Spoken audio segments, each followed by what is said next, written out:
Christopher Monckton is my guest, and he's in Edinburgh, Scotland as we speak, and I'm in Kelowna, British Columbia, Canada. Hi, Christopher. Hello, it's very nice to be on your program, and let's cover a lot of ground today. Hey, we're looking forward to it. Now, Edinburgh, of course, was in the news just a couple of days ago, as were so many other places over in that part of the world with regard to the election. Were you front and center during the election? Well, I was supporting the United Kingdom Independence Party, which gained more votes than any other party. Indeed, it surged from a previous 3% of the national electorate now to 12.5%. One voter in 8 voted for UKIP, but under the curious mathematics of the first past post-electoral system, we only got one of the 650 parliamentary seats. The big gainers were the Scottish National Party, or the National Socialist Workers' Party of Scotland, to give them their full title. And they have swept the board in Scotland. They took 56 of the 59 Scottish seats in the Westminster Parliament. They're a separatist party. Had 6 seats. Are they a separatist party? They are indeed, yes. But wasn't there just a vote on that not long ago? Again, I'm in North America, so I don't know that I'm real current on things. There was indeed, as recently as October last year, there was a vote which decisively said that Scotland wanted to remain part of the United Kingdom. And but now, at the same time, the politics is very strange, because the National Socialist Workers' Party of Scotland is no longer chiefly about independence. It's more about achieving objectives which used to be called communist or fascist. In other words, totalitarian, centralist, bureaucratic, and the big public sector trades unions have suddenly switched their support from the Labour Party to the National Socialist Workers' Party of Scotland.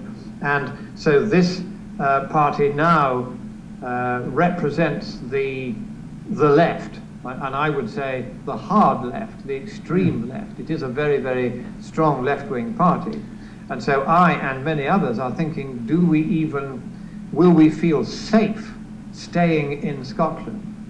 Because significantly, in the one conservative constituency north of the border, which remained conservative, SNP thugs were going around at the polling stations intimidating the voters into not voting for the Conservatives and to voting instead for the SNP. This kind of thuggery, which of course one saw in the pre-Hitler years, the early years of the National Socialist Workers' Party of Germany, that thuggery is now quite commonplace. We see it a lot as canvassing for UKIP. You go onto the doorsteps, and if you get a violent and rude and hostile and swearing response, we now have a standard answer to that. We say, oh, I'm terribly sorry, we hadn't realised that you were part of the National Socialist Workers' Party of Scotland. Your background. Then they always say to us, they say, well, how do you know that we're nationalists? And we say, because it's only the nationalists that behave as violently and as unpleasantly as you have done. And every time this is the case, it's quite it is the nasty party in Scotland. My. Now, Christopher, your background is one of conservative, and I understand that you were a friend, or certainly an associate of Margaret Thatcher and other notable conservatives. Kind of fill us in on that a little bit, just so we have a sense as to where you're going. At the time when the Conservative Party lived up to its name and was recognisably conservative, and Margaret Thatcher was its leader and the Prime Minister, I spent 4 years working for her in 10 Downing Street as one of her 6 policy advisors. And this was a unique position. It's very rare to have that level of access to a Prime Minister, but I was lucky enough to have that. And she was wonderful to work with, because she was conservative in the sensible, not too ideological sense of the term. She was very pragmatic. She wanted to make life better, not just for the rich, not just for the big businesses, but also for the mom and pop companies, and also for the ordinary working guy. And this broad brush, broad spectrum approach to politics, but very much in the free market tradition, was something we've now lost in Britain, and the only party which now still reflects that to some degree is the United Kingdom Independence Party. It still believes in the free market, it still believes in being independent of the European and UN bureaucracies which are increasingly being set over us with real governing power. But they're not in charge. The Conservative Party of David Cameron is a very different animal altogether. It has just won an overall majority, albeit a very narrow one, in the UK elections, improving its position from being in a small minority before. So what will happen now, Christopher, with regard to that? Now that Cameron actually has a majority, will he go further to the right? I mean, it's a little unfair the last several years he's not conservative, he's not right-wing. He is a left-winger who has decided to pursue a career in conservative politics because the left reckon they can get further in England in conservative politics than they can in the Labour Party. And what impact does this have on the world? On the world overall, with regards to your recent election in Britain and Great Britain, what's next? What impact does it have on the United States, on the United Nations, on Canada? Pick a country. Tell me the story. Is that as far as the European Union is concerned, the victory for Cameron won't make any difference. He has promised us a referendum in 2017 on whether we stay in the tyranny by clerk, which has replaced our democracy and now makes 5 laws in 6 for us behind closed doors, with us having no say over it. We do elect a European Parliament, but the European Parliament can't even bring forward a bill. It has no power. It is toothless. It's a talking shop. It's like the Duma of Tsar Nicholas II. It's there as a fig leaf to cover the absence of democracy. Now, the significance of this election really is this, that Cameron is completely committed to the idea of establishing a UN world government using the climate as the pretext. That's a pretty strong statement. You say he's committed to that. Is that public knowledge? Absolutely to it. He and the 2 other major party leaders got together shortly before the election, and they said that they would all support the Paris Treaty, which is coming up, which will establish for the first time a global unelected tyranny by clerk. So this will be the European Union, but on a global scale for the first time. How does America fit into that? I'm sorry? How does the U.S. fit into that? The U.S. fits into that because Mr. Obama is also committed to this nonsensical notion and this very dangerous notion, and has openly said so. And he will use whatever devices he can within the U.S. Constitution to make sure that America signs up to this. Now, he doesn't have a majority in the Senate, and the Senate has to vote for any new treaty by a 2/3 majority. So the way they're going to frame this, I think, is to try to pretend that the Paris Treaty is not really a new treaty at all.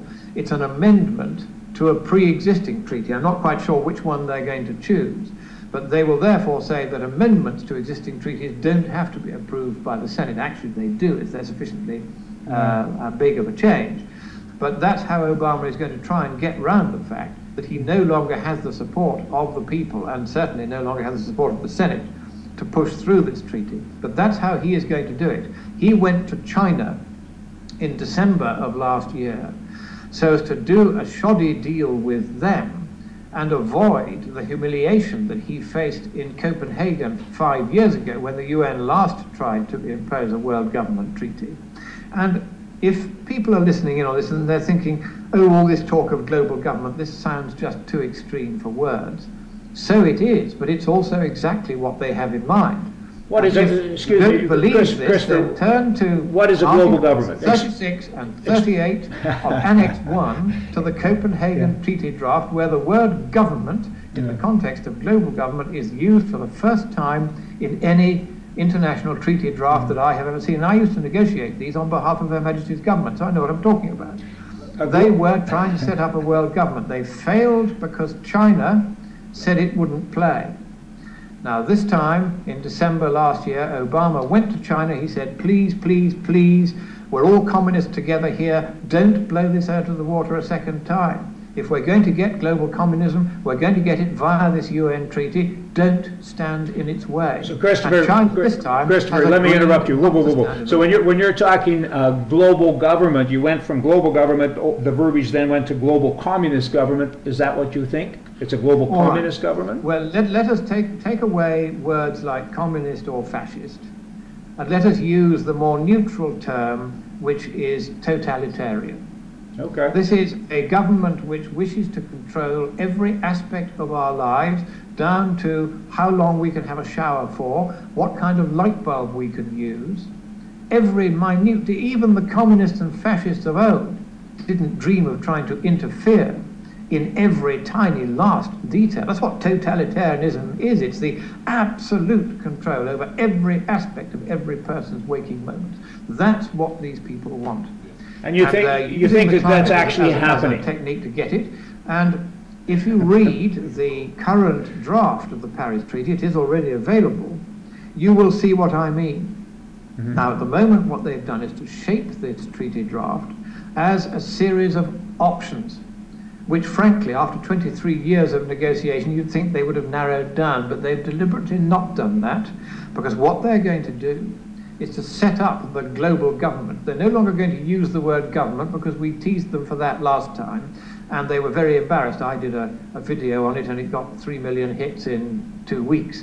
And so they know that if they try and actually openly call it a global government, then people will realize that and will laugh at them and vote it down. Christopher, so who have you spoken to a global governing body, and they're going to leave the details of the implementation of this treaty to that global governing body. The nations of the world are going to defer to it. They're going to say, we'll create the governing body, and it can then work out the details of how this treaty is to be implemented. Now, this is a very, very dangerous method. Let's talk about a solution here. Who have you talked to about this in government? Have you ever talked to anybody in the, well, I don't know, Buckingham Palace? Have you talked to somebody in high places? And what have you taken away from that? I mean, what's the next step? Is there a solution? They all want this.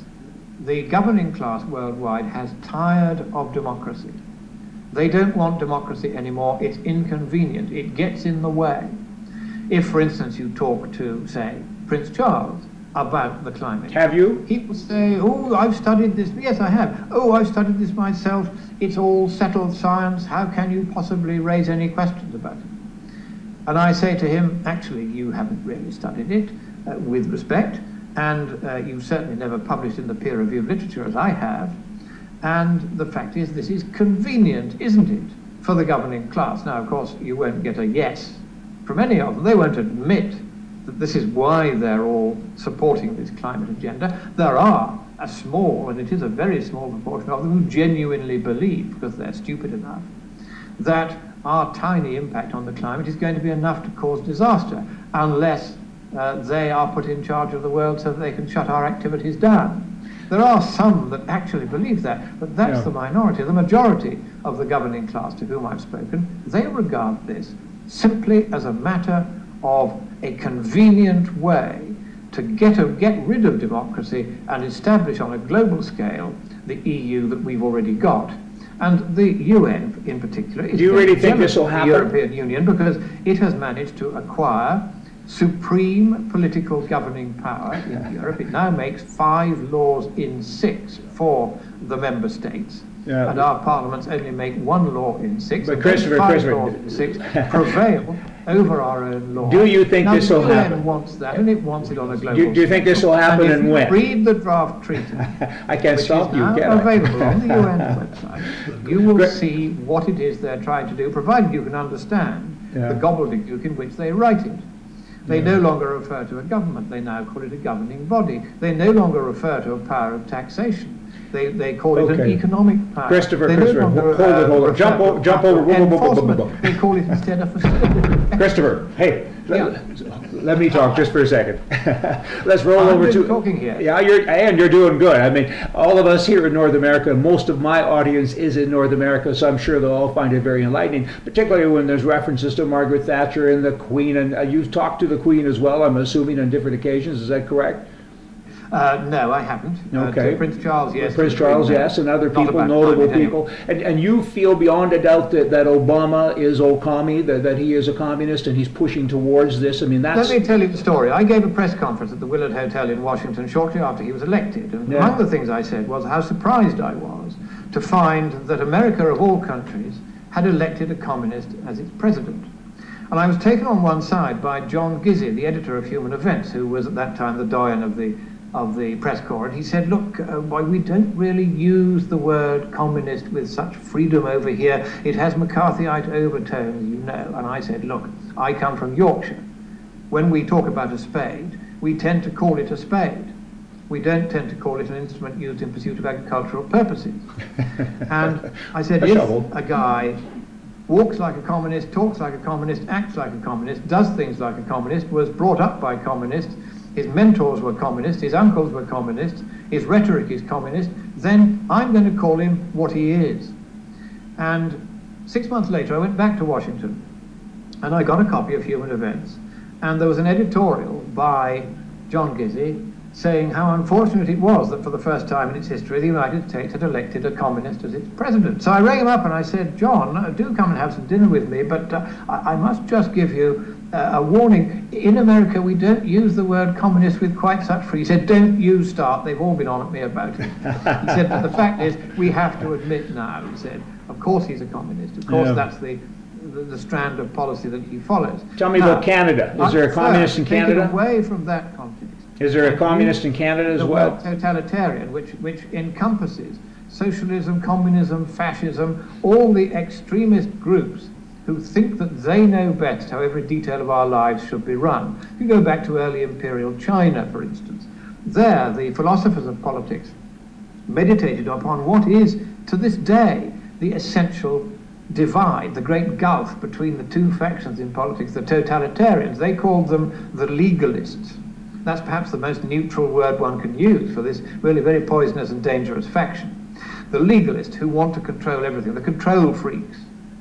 And that's on one side. And then on the other they had the Confucians. We would call them the libertarians, the live and let live brigade, the let's not have too big a government, let's not give it too much power brigade, let's make sure that we have democracy so that people can make sure the government doesn't get too big brigade. That's us. That's you and me, I would venture to suggest. So it's this big divide is between the totalitarians and the libertarians, between the legalists and the Confucians. And on that side, we are Confucians, we are libertarians. We don't want a totalitarian world government telling us what size and type and color of light bulb we can have. It's none of their business. So there's a fight going on between us and them, and we need to win, and we have to get our voice out there, and more than just a voice, we have to have action, because you know, that's what it takes. So all we can do is keep on fighting and trying. Needs to be done. Yeah. The one specific thing that needs to be done is what? Is to make absolutely sure that there is what is called a secession clause in the Paris Treaty. Now, any nation can insist that this be written in, and the others would have to go along with it. And all it says is that on 6 months' notice, any party to this treaty can leave and have no further obligations hereunder. Full stop. That's all it needs to say. There is one in the Kyoto Protocol, for instance, but there isn't in the present draft of the Paris Treaty. And that's dangerous, because they want to lock you in so that you can't get out again. And the well, if it was me, I wouldn't go in the first place. I'd throw everything in the trash. Is to put in a secession clause into the treaty draft. Now that's something which I'm already talking to some of your senators about. I shall be in Washington next month for further talks, and I will be giving them an appropriate draft for them to insert into the treaty, and to make it absolutely plain to Mr. Obama that if he tries to use any device to pretend that that treaty has been passed, ratified, or accepted, or in any way binds the United States, without that secession clause, they will vote it down. Gun control. You have to have the United Nations involved in that to disarm the citizens everywhere, in particular in the U.S., I think. Is that an issue as well? Is that one that you've been talking about? Well, now, in the United Kingdom, we already have one of the tightest gun control regulations in the world, and it has worked very badly. To give you an indication of what happened, there was one of these dreadful school massacres. It was at Dunblane in Scotland, just up the road from here, in fact, and I think 20 or 30 pupils were killed, and immediately the then, of course, socialist government used this as an excuse to bring in panic. That's what they do. Pointless gun control measures. The effect of this has been that everybody who now wants to own a gun, particularly a handgun, will do so illegally, because it's just so complicated to get a license to do it legally. They have driven a formerly perfectly legal and generally quite well-behaved and sensible activity underground. The effect of this was to increase crime involving handguns by 80% within 1 year of the passing of that legislation, and that figure has remained very high ever since. So the legislation, as so often it does, particularly in the economic sphere, achieved not merely an unintended consequence, but precisely the opposite consequence to that which had been, however piously, intended. Gun control goes with the re-engineering or the social engineering of the takeaway of democracy, and I think it's an important thing for the left wing, the bad guys. You have a constitutional right to bear arms. Well, actually, I'm in Canada right now, but I'm also in the States a lot. I say you, I talk about I get it. I know what you mean. In Canada, it's again rather different. But Christopher, I was in Canada a couple of years ago to give a mathematics lecture. And one of the things they said, would I like to go and do some shooting? And I've never shot such a large variety of everything from automatic, semi-automatic weapons, rifles, even old Second World War German Lugers I shot, because they had a shooting club. It was, of course, well regulated and sensible. Sounds like you were shooting some of mine. All kinds of things. All right. You know what? We got to run, and I look forward to talking to you again sometime. You're a wealth of information. We could, of course, talk all day, and you're the hardest guy to interrupt I've ever been with, and I like it. That's okay, because we learned a lot. And, you know, it's interesting stuff, and I can only hope that we win and they lose, but there's so much work has to be done, and so many people don't get it. They really don't get it. And it's easy to beat up the right, isn't it? Because we're busy. We're all trying to support our kids and our wives and buy cat food for our cats. So they're out to get us, and hopefully they won't win. In any event, Christopher, thanks so much for your time. Good luck in Scotland, and I hope it works out. And it will if all of us, guys like you and me, keep talking about it and doing things. So all the best. Many thanks. Thanks. See ya.